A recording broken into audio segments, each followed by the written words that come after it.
Hola, bienvenidos a todos. Vamos a dar inicio a nuestra clase de Derecho Laboral. En esta ocasión vamos a hablar de la habitación de los trabajadores. Este otro derecho que contempla el artículo 123 constitucional para los trabajadores. Como decíamos, la Constitución Política de los Estados Unidos Mexicanos reconoce el derecho fundamental de todo individuo y de su familia a una vivienda digna. Este artículo 123 constitucional, en su fracción 12 del apartado A, señala que es obligación del patrón otorgar al trabajador habitación digna y cómodas. La Constitución establece esta obligación a cargo de los patrones de proporcionar a sus trabajadoras y trabajadores habitaciones cómodas e higiénicas.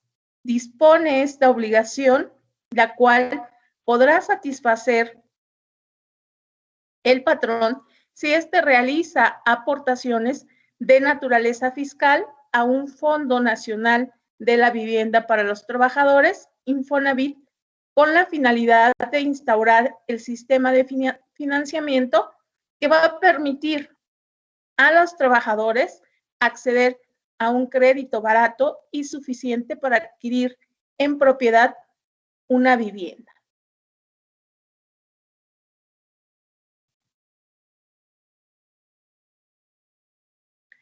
Esta obligación, como ya decíamos, se encuentra contemplada también en el artículo 136 de la Ley Federal del Trabajo, en donde señala que toda empresa agrícola, industrial, minera o de cualquier otra clase de trabajo está obligada a proporcionar a los trabajadores habitaciones cómodas e higiénicas.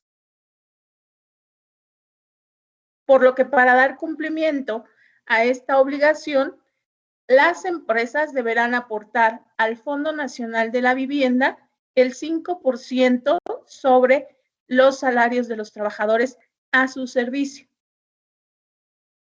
Y es por lo cual que desde 1972 surge el Fondo Nacional de la Vivienda para los Trabajadores. Sus siglas, Infonavit, para dar a los trabajadores ese crédito que la Constitución señala. Este mismo deberá ser barato y suficiente para obtener una vivienda digna y decorosa. Este instituto es un organismo de servicio social con personalidad jurídica y patrimonio propios. Este instituto se erige como un organismo de servicio social que tiene como objeto establecer un mecanismo de financiamiento que permite a los trabajadores que tienen constituidos sus depósitos dentro de este instituto para acceder a opciones de financiamiento que les permita adquirir esa vivienda en propiedad.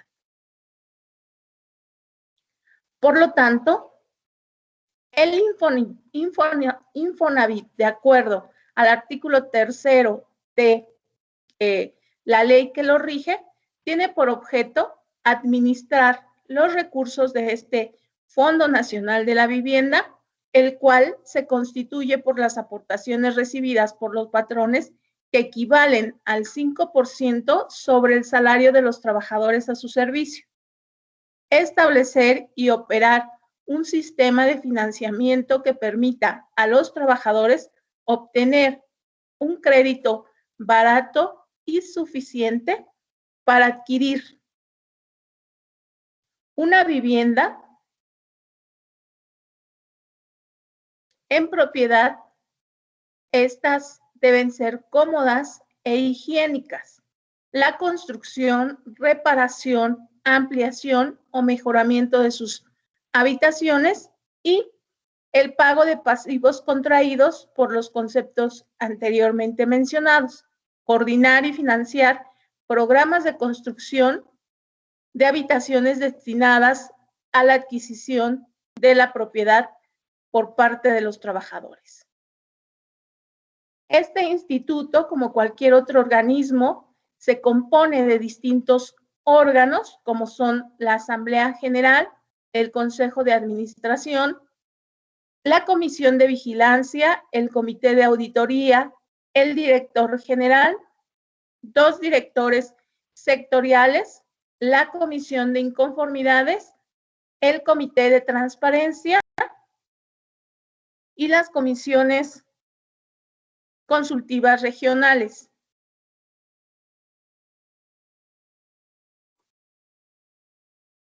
Dentro de este organismo, la Asamblea es la autoridad suprema de este instituto de forma tripartita. Se integra por 45 representantes, 15 del gobierno, 15 de organizaciones nacionales, de los patrones y 15 de organizaciones nacionales de los trabajadores. Por eso decimos, se compone o se integra de una forma tripartita, por el gobierno, por los patrones y por los trabajadores. Esta asamblea se reúne por lo menos 2 veces al año y entre sus facultades y atribuciones se encuentran la de examinar y, en su caso, aprobar el presupuesto de ingresos y egresos, los planes de labores y financiamientos, aprobar el plan financiero a 5 años y sus actualizaciones, examinar y, en su caso, aprobar los estados financieros, decidir el establecimiento y modificación o supresión de las comisiones consultivas regionales. Además, establecer las reglas de operación de los órganos del instituto, el estatuto orgánico, las políticas de crédito, el código de ética y la normatividad en materia de transparencia y acceso a la información.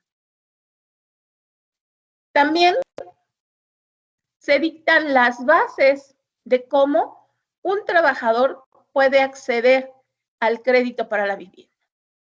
Y en nuestro país ha tenido un gran avance, ya que este último año, 2021, se ha flexibilizado el otorgamiento de los préstamos a la vivienda, ya que se ha establecido las reglas para el otorgamiento de los créditos a los trabajadores derechohabientes.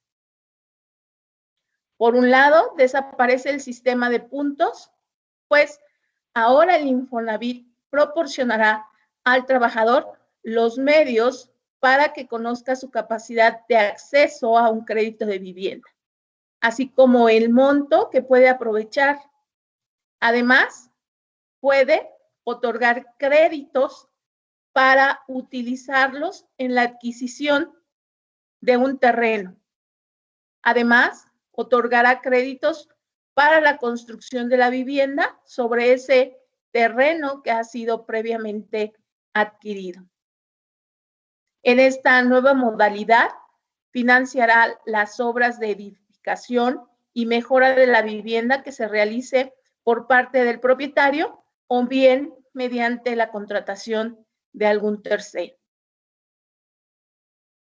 Se establece esta capacidad de los trabajadores derechohabientes para unir el crédito al de otros trabajadores. En estos casos, los bienes inmuebles que se adquieran con estos créditos deben ser escriturados bajo el régimen de copropiedad. También se otorga apoyo por desastres naturales y contingencias sanitarias. Y por último, los trabajadores derechohabientes podrán acceder al crédito aun y cuando no tengan una relación laboral activa, con la condición de que cuenten con un saldo a favor en la subcuenta de la vivienda. Cabe destacar que el Infonavit tiene hasta el 2023 para publicar las condiciones particulares de cada tipo y modalidad de crédito, ya que en mayo de este año 2021 se establecieron estas nuevas modalidades dentro de este derecho de habitación por parte de los trabajadores. Asimismo, es importante hablar de la capacitación y el adiestramiento de los trabajadores. En esta parte de la formación profesional que abarca esta capacitación y adiestramiento, el artículo 3º de la Ley Federal del Trabajo señala que es de interés social promover y vigilar la capacitación, el adiestramiento, la sustentabilidad ambiental, así como los beneficios que éstas deban generar tanto a los trabajadores como a los patrones. Al respecto, los patrones tienen la obligación de proporcionar la capacitación o el adiestramiento en su trabajo que les permita elevar a los trabajadores su nivel de vida, su competencia laboral y su productividad, conforme a los planes y programas formulados que de común acuerdo por el patrón y el sindicato o la mayoría de sus trabajadores señale. Esta capacitación o adiestramiento deberá impartirse al trabajador durante sus horas de jornada de trabajo, salvo que el patrón y el trabajador convinieran el que esta capacitación y adiestramiento se pueda realizar de otra forma. En el caso de que el trabajador desee capacitarse en una actividad distinta a la ocupación que desempeñe, se deberá realizar fuera de su jornada de trabajo.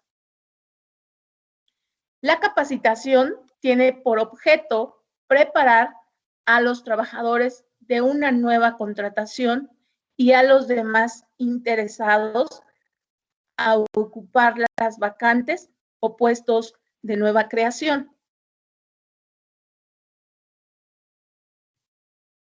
Tiene por objeto actualizar y perfeccionar los conocimientos, proporcionarles información para que puedan aplicar en sus actividades las nuevas tecnologías que los empresarios deben implementar para incrementar la productividad de sus empresas. Hacer del conocimiento de los trabajadores sobre los riesgos y peligros a que están expuestos durante el desempeño de sus labores, así como las disposiciones contenidas en el reglamento y en las normas oficiales mexicanas en materia de seguridad, salud y medio ambiente del trabajo, con la finalidad de prevenir riesgos de trabajo, incrementar su productividad y en general mejorar el nivel educativo, la competencia laboral y las habilidades de los trabajadores. Por lo cual, las empresas deben de constituir comisiones mixtas de capacitación. Es así que las empresas que tengan más de 50 trabajadores deben de constituir estas comisiones mixtas de capacitación, adiestramiento y productividad, las cuales deben estar integradas por igual número de representantes, tanto de los trabajadores como de los patrones. Y estas comisiones van a ser las encargadas de vigilar, instrumentar, operar y mejorar los sistemas y los programas de capacitación y adiestramiento, proponer los cambios necesarios para la maquinaria, los equipos, la organización del trabajo y las relaciones laborales de conformidad con las mejores prácticas tecnológicas y organizativas que incrementen la productividad en función del desarrollo intelectual. Proponer las medidas acordadas por el Comité Nacional y los comités estatales de productividad con el propósito de impulsar la capacitación, medir y elevar la productividad, así como garantizar el reparto equitativo de sus beneficios, vigilar el cumplimiento de los acuerdos de productividad, resolver las objeciones que presenten los trabajadores con motivo de la distribución de los beneficios de la productividad. Para el caso de que las micro y pequeñas empresas, que son aquellas que cuentan con hasta 50 trabajadores, la Secretaría del Trabajo y Previsión Social y la Secretaría de Economía estarán obligadas a incentivar su productividad mediante la dotación de programas, así como la capacitación relacionada con los mismos.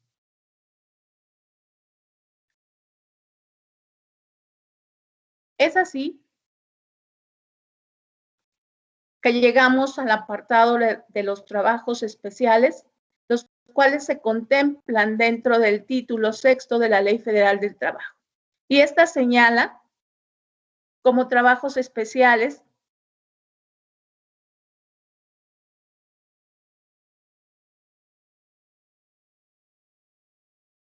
a los trabajadores menores de edad, a los trabajadores del campo, a los trabajadores domésticos, a domicilio, en minas, de confianza, deportistas profesionales, trabajadores, actores y músicos, agentes de comercio y otros semejantes, trabajadores de autopartes, los trabajadores de las tripulaciones aeronáuticas, los trabajadores de maniobras de servicio público en zonas bajo jurisdicción federal, los trabajadores ferrocarrileros y los trabajadores médicos residentes en periodo de adiestramiento en una especialidad. La legislación laboral regula de manera específica estos trabajos que por su naturaleza y las actividades que implica esta realización requieren de una regularización particular, pero sin alejarse de las normas generales del derecho del trabajo. La regulación de un trabajo especial puede ser en función de la jornada de trabajo, es el caso de los trabajadores domésticos, los descansos y las vacaciones, como en el caso de los trabajadores en buques, del salario, en el caso de los trabajadores de tripulaciones aéreas y, en fin, todas aquellas reglas particulares en función de la naturaleza de cada uno de estos trabajos especiales, que como ya decíamos, se encuentran reguladas por este título sexto de la Ley Federal del Trabajo. Y otro aspecto importante de lo que habla nuestra Ley Federal del Trabajo es precisamente el trabajo de mujeres y menores, a los cuales, al igual que a otros formas de trabajo, les establece un apartado especial. En este sentido, las mujeres disfrutan de los mismos derechos y tienen las mismas obligaciones que los hombres. Garantía que se establece en lo general y específicamente en la función de la protección de las trabajadoras con responsabilidades familiares, asegurando la igualdad de trato y las oportunidades. Los derechos de las mujeres trabajadoras son las normas jurídicas enfocadas a la protección de su salud, educación, dignidad y desarrollo, así como la protección de la maternidad en relación con la mujer misma y el producto mismo. Por lo tanto, se establecen modalidades respecto del trabajo de las mujeres con el propósito fundamental de la protección a la maternidad, ya que se señala que cuando se ponga en peligro la salud de una mujer o del producto, ya sea durante el estado de gestación o el de lactancia, y sin que sufra perjuicio en su salario, prestaciones y derechos, no se podrá utilizar su trabajo en labores insalubres o peligrosas, el trabajo nocturno industrial en establecimientos comerciales o de servicio después de las 10 de la noche, así como las horas extraordinarias.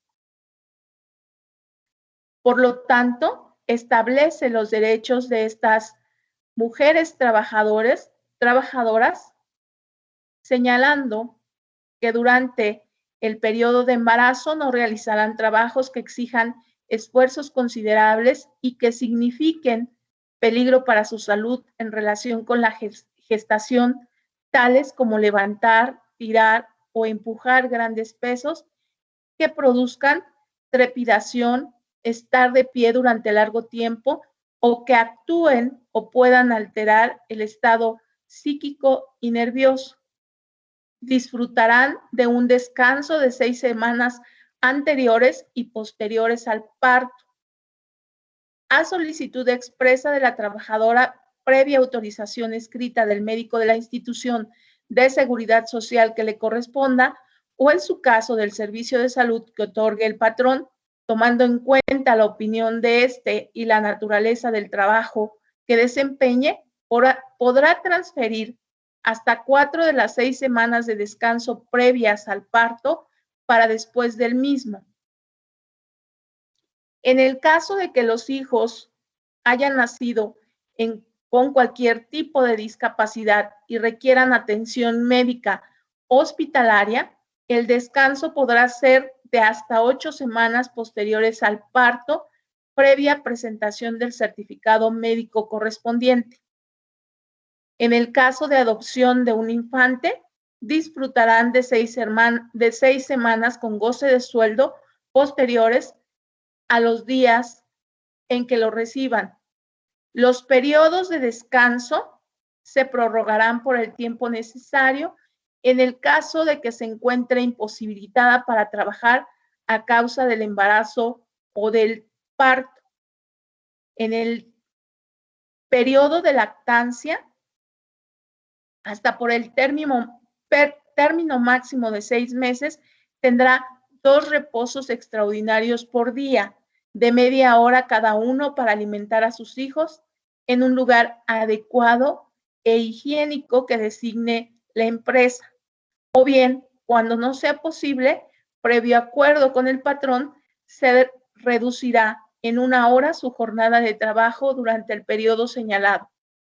Durante los periodos de descanso, percibirá su salario íntegro. En el caso de la prórroga, tendrá derecho al 50% de su salario en un periodo no mayor de 60 días.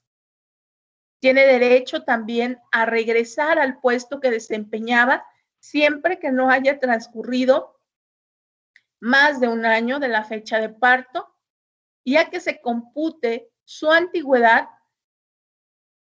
los periodos pre y postnatales. También, como decíamos, este derecho protege la paternidad y la maternidad. Por lo tanto, también ahora los padres pueden gozar de este derecho de paternidad por 5 días en el caso de nacimiento de sus hijos o en el caso de adopción. Por otro lado, y por lo que hace al trabajo de los menores, los mayores de 15 años y menores de 18 años deberán de obtener un certificado médico que acredite su aptitud para el trabajo y someterse a los exámenes médicos periódicamente que ordenen las autoridades laborales correspondientes. En este caso, si no existe este certificado médico que acredite la aptitud para el trabajo y los exámenes médicos, no podrán utilizarse sus servicios por parte de un patrón. Independientemente de que exista este certificado y se someta a los exámenes médicos, los menores de 18 años no pueden, de acuerdo a la ley, trabajar en establecimientos no industriales después de las 10 de la noche en expendios de bebidas embriagantes de consumo inmediato, como son las cantinas o las tabernas y los centros de vicio, en trabajos susceptibles que puedan afectar su moralidad y las buenas costumbres. Y las labores peligrosas o insalubres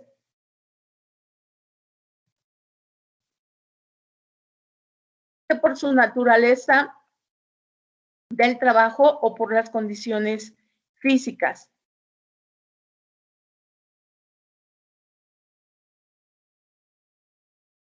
La jornada de trabajo de los menores de 16 años no puede exceder de 6 horas diarias y deberán dividirse en periodos máximos de 3 horas. Y por último, hablar de la seguridad social. Este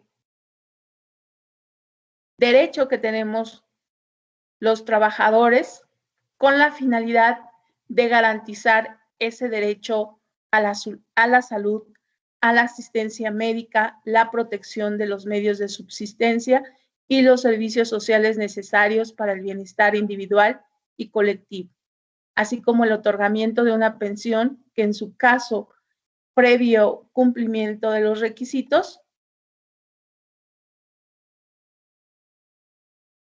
será garantizada por el Estado.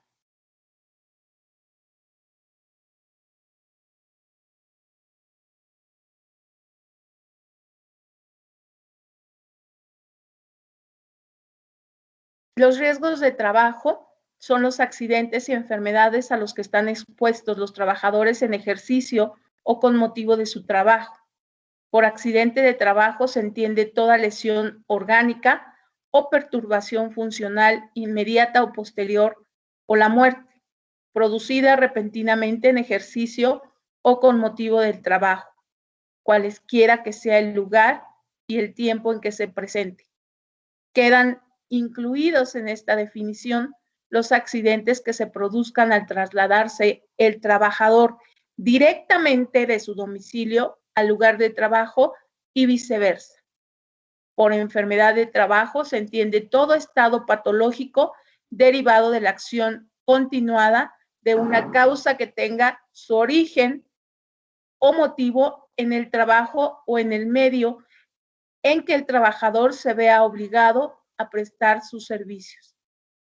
El patrón es responsable de la seguridad e higiene y de la preservación de los riesgos en el trabajo, de la prevención de los riesgos en el trabajo. En tanto, es obligación de los trabajadores observar las medidas preventivas de seguridad e higiene que establecen las normas, así como las que indiquen los patrones para la prevención de los riesgos de trabajo. Un riesgo de trabajo puede generar una incapacidad, la cual se entiende como ese obstáculo que va a ser imposible que el trabajador continúe con ese trabajo habitual o de cualquier otro tipo. Toda disminución física o psíquica producida por un accidente, por una enfermedad profesional o de otra naturaleza que disminuya en forma temporal o permanente la suficiencia del trabajador en sus labores y que implique esa afectación física que limite sus posibilidades para el empleo. Esta va a constituir la falta de aptitud física para desarrollar con total normalidad el trabajo encomendado. Este término se emplea con frecuencia en las normas jurídicas que regulan la seguridad social y se divide en invalidez transitoria y permanente. Por lo tanto, las consecuencias de un riesgo de trabajo puede ser una incapacidad temporal, concebida esta como la pérdida de las facultades o aptitudes que imposibilita parcial o totalmente a una persona para desempeñar su trabajo por algún tiempo. Las indemnizaciones por riesgos de trabajo que produzcan incapacidades se pagan directamente al trabajador.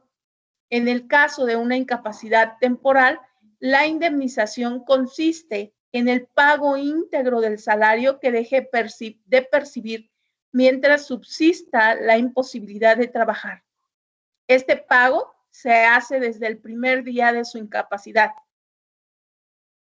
Si a los 3 meses de iniciada una incapacidad no está en aptitud de volver al trabajo, el trabajador o el patrón puede pedir, en vista de los certificados médicos respectivos, de los dictámenes que se rindan y de las pruebas conducentes, que se resuelva si debe seguir sometido al mismo tratamiento médico o puede gozar de igual indemnización o declararse una incapacidad permanente con la indemnización a que tenga derecho. Esta práctica de los exámenes se puede repetir cada 3 meses. Por lo tanto, el trabajador recibirá su salario hasta que se declare su incapacidad permanente y se determine la indemnización a que tenga derecho. El patrón está obligado a reponer en su empleo al trabajador que sufrió un riesgo de trabajo si está incapacitado, siempre que se presente dentro del año siguiente a la fecha en que se determinó su incapacidad. Por lo que hace la incapacidad permanente parcial, esta es la disminución de las facultades o aptitudes de una persona para trabajar. Este tipo de incapacidad tiene como característica principal su persistencia en el tiempo. De igual manera, las indemnizaciones por riesgo de trabajo que produzcan incapacidades se pagarán directamente al trabajador. En el caso de una incapacidad permanente parcial, la indemnización consiste en el pago del porcentaje que fija la tabla de evaluación de incapacidades, calculando sobre el importe que debería pagarse si la incapacidad hubiera sido permanente total.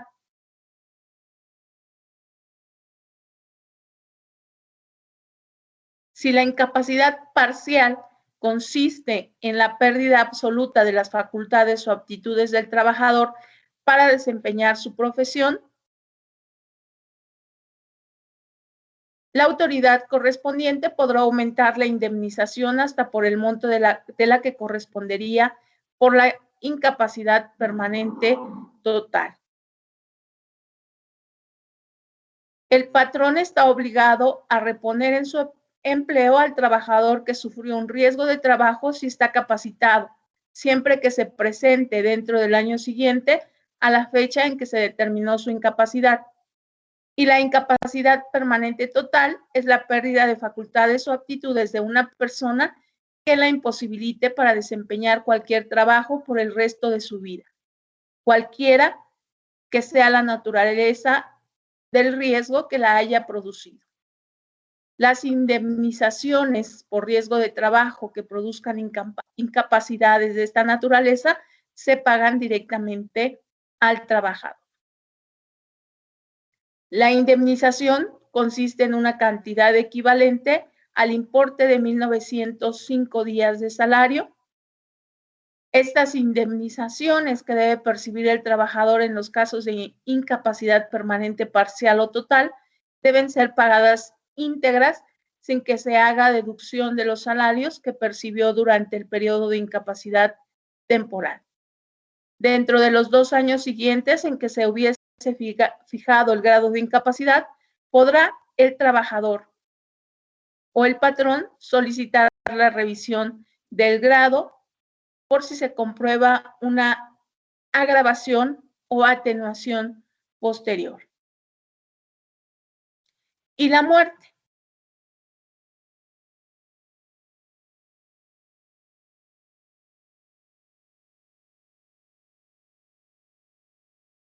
Esta,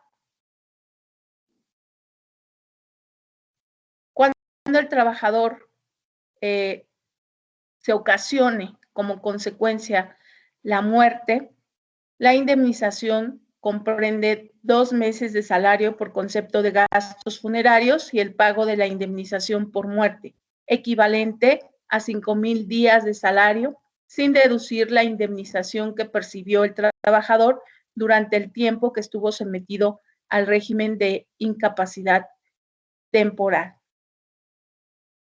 Las personas que tienen derecho a recibir esta indemnización en el caso de muerte del trabajador es la viuda o el viudo, si hubiese dependido económicamente del trabajador y tenga una incapacidad de 50% o más, y los hijos menores de 16 años y los mayores de edad si tienen incapacidad de 50% o más. Los ascendientes concurrirán con las personas mencionadas anteriormente, a menos de que se pruebe que no dependían económicamente del trabajador. A falta del cónyuge supérstite, concurrirán con las personas señaladas anteriormente, la persona con quien el trabajador vivió como si fuera su cónyuge durante los 5 años que precedieron inmediatamente a su muerte. A falta de cónyuge supérstite, de hijos y ascendientes, las personas que dependían económicamente del trabajador. Y a falta de estas personas, al IMSS será a quien se le otorgue la indemnización en caso de muerte por parte del trabajador.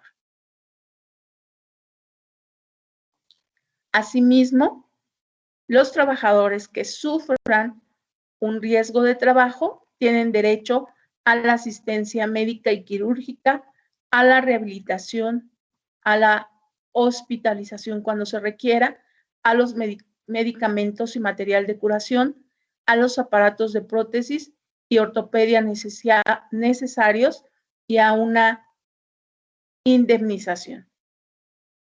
Por otro lado, el patrón queda exceptuado de responsabilidades en los casos de que el trabajador haya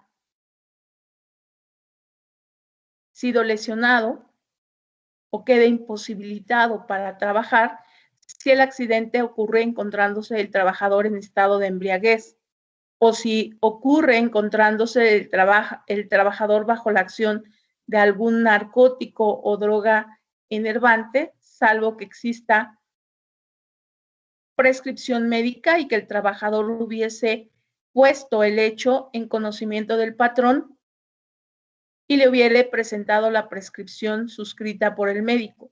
Si el trabajador se ocasiona intencionalmente una lesión, el mismo o de acuerdo con una persona, y si la incapacidad es el resultado de alguna riña o intento de suicidio. Muchas gracias, me da gusto saludarlos. Nos vemos la próxima.